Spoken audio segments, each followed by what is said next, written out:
All right, I just wanted to give a quick look of the Mirra 2 versus the Mirra 1 because there's not a lot of information comparing the two. I've had this one for 6 years, replaced the seat pan with the original, and this is a very nice condition used one. I'm going to keep the Mirra 2, and some of the reasons why are the adjustability of the arms, the softer back, and I think the change to the seat pan is an improvement. So one of the first differences, now this is not an adjustable one, whereas this one is. However, there is a piece of foam underneath the seat pan that goes back to about here.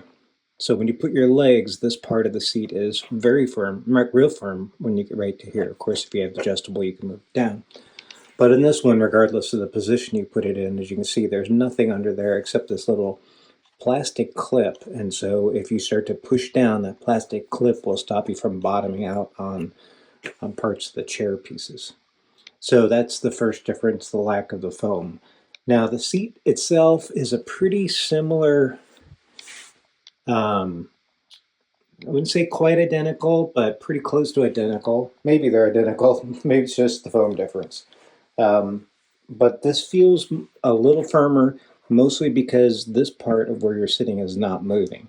In this newer version, you're gonna move more in here. There's less pressure on the front of the legs and the thighs, which I think is a bonus. In the old Mirra, most people don't know this is actually a button to move this left and right, or in and out.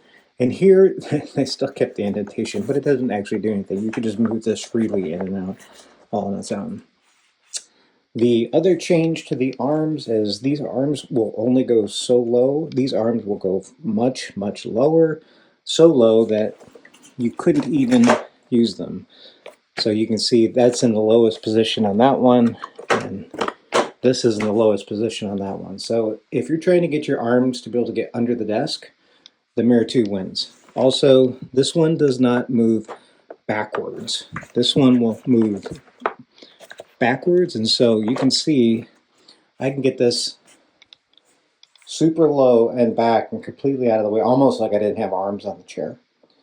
So that's a plus. So seat pan with the no foam versus the foam, the arms are more adjustable and you don't need a button. They go lower. And then the last thing I would point out that is different is the back of the chair. So the Mirra 1 has this hard back. Now they do have a version in the later years that has also some cushioning over it, mesh over it like this. But I don't think, I may be wrong, I don't think it's the same back part. So let me turn these around so you can see the thickness of them. So in this one, I can push this and you can see it's very pliable at the top. I mean, I can easily push it. This is just hard. You can't really push it from the front. You can't push it from the back. It's a hard piece of plastic. Now, I have a bad back, and I've sat on it for years, and it worked fine. This I enjoy quite a bit more. Mostly because when I'm leaning into it, these spots don't feel hard. Even this spot down here at the bottom, which I'm guess is meant to support a lower part of your tailbone or your pelvis. I'm not sure which they're targeting with that. In this chair, this is very pronounced. Again, I sat in it; it's fine. But after sitting in this, I prefer the butterfly back suspension. I don't know if it's the same on the Mirra 1 because it was only available towards the end of production, I think. So those are the main differences from a seating perspective. There obviously are some differences in the construction. There's no bolts here like there are on this one. You may think, oh, that's nice, the bolts are not covered. However, I would say you can replace this seat pan in under 5 minutes by pulling out 2 bolts. I've seen the instructions for this one. It's not as clear. So if you're really into that, being able to update it, however, I would say I don't know how easy it is to get the seat pan on this anymore. So The only other difference that's not something regarding how you use it or sit in it is much like the Herman Miller remastered versus the classic the Aeron, you can see the space under the chair versus this one is completely blocked.